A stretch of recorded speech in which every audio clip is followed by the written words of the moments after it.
Doctor Suthar जी, नमस्कार।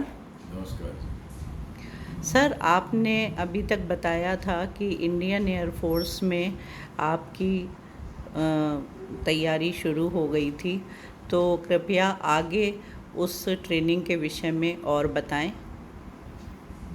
जैसा कि मैंने पहले बताया कि मेरी ट्रेनिंग इनिशियल ट्रेनिंग वहाँ शुरू हो गई जलाली वेस्ट में, बेंगलुरु में। और मैंने ये भी बताया कि किस तरह से ट्रेनिंग शुरू हुई है। शुरुआती दौर में 3 महीने फैमिलाइजेशन कोर्स हुआ, जिसमें शारीरिक ट्रेनिंग भी थी। और उसके बाद में हमें जो है हमारे ट्रेड के विषय में ट्रेनिंग लेनी थी।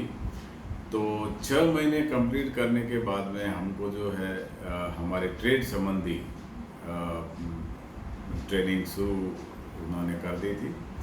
और जैसा कि आप जानते हैं कि ट्रेनिंग के दौरान ये सब चीज़ें पढ़ाई जाती है और अच्छी खासी पढ़ाई वहाँ करवाई जाती है। तो क्या मौखिक ही पढ़ाई होती है या कुछ लिखित में भी दिया जाता है? नहीं, ऐसा नहीं है, मौखिक ही नहीं है, केवल लिखित भी होता है और बड़ा टफ ट्रेनिंग होती है उसमें। उसके टेस्ट भी होते हैं? जी, उसके बराबर रेगुलर टेस्ट होते रहते हैं और उन टेस्टों में पास होना बहुत ज़रूरी है।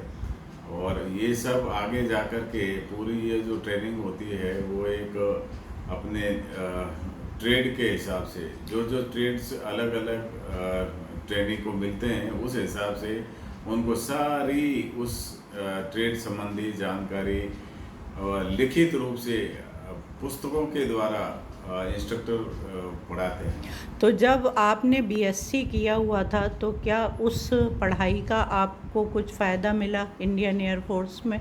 जी, ठीक कहा आपने। इंडियन एयर फोर्स में कई तरह के ट्रेड्स हैं, जिसमें नॉन टेक्निकल है, टेक्निकल है। तो मेरे को ये एक अच्छा रहा कि क्योंकि मैं साइंस सब्जेक्ट्स की तरफ से हूँ, तो मेरे को जो है टेक्निकल ट्रेड मिला और उस बीएससी का मुझे फ़ायदा मिला और आगे जा कर के अच्छा ट्रेड मिला मेरे को, जिसको इलेक्ट्रॉनिक्स एंड टेलीकम्युनिकेशन आज के समय में कहते हैं। उस पे मैंने ट्रेनिंग लिया। तो उसमें इंडियन एयर फोर्स में इसका क्या महत्व है, हमारे दर्शकों को कृपया बताएं। जी, कम्युनिकेशन आप कहीं पे भी देखते हैं कि कम्युनिकेशन एक सिस्टम ऐसा है जो होना बहुत ज़रूरी है। इंटर डिपार्टमेंटल हो या फिर भारतीय वायुसेना में बहुत सारे जैसा कि आपको मालूम ही है कि विभिन्न प्रकार के एयरक्राफ्ट्स होते हैं, वायुयान होते हैं, उनका कम्युनिकेशन सिस्टम रहना बहुत ज़रूरी होता है। उनमें कई तरह के कम्युनिकेशन सिस्टम के का प्रावधान है। तो उन सारी चीज़ों की जानकारी हमें उस ट्रेनिंग के दौरान पढ़ाई जाती है। तो आप लोगों को मेनली किस तरह के एयरक्राफ्ट मिलते थे? नहीं, एयरक्राफ्ट जो है अलग अलग तरह के एयरक्राफ्ट हैं। जैसे आप जानते हैं कि फाइटर एयरक्राफ्ट होते हैं, ट्रांसपोर्ट एयरक्राफ्ट होते हैं, लाइट एयरक्राफ्ट होते हैं जैसे हेलीकॉप्टर्स हैं। ट्रांसपोर्ट में काफ़ी बड़े जहाज़ होते हैं जो लॉजिस्टिक का काम करते हैं, सामान को इधर उधर ले जाना, पैसेंजर्स ले जाना, ये सारी चीज़ें जो है ट्रांसपोर्ट एयरक्राफ्ट करता है। और फाइटर्स का केवल काम है कि बमबारी करना या फिर लड़ने का काम फाइटर एयरक्राफ्ट्स का है।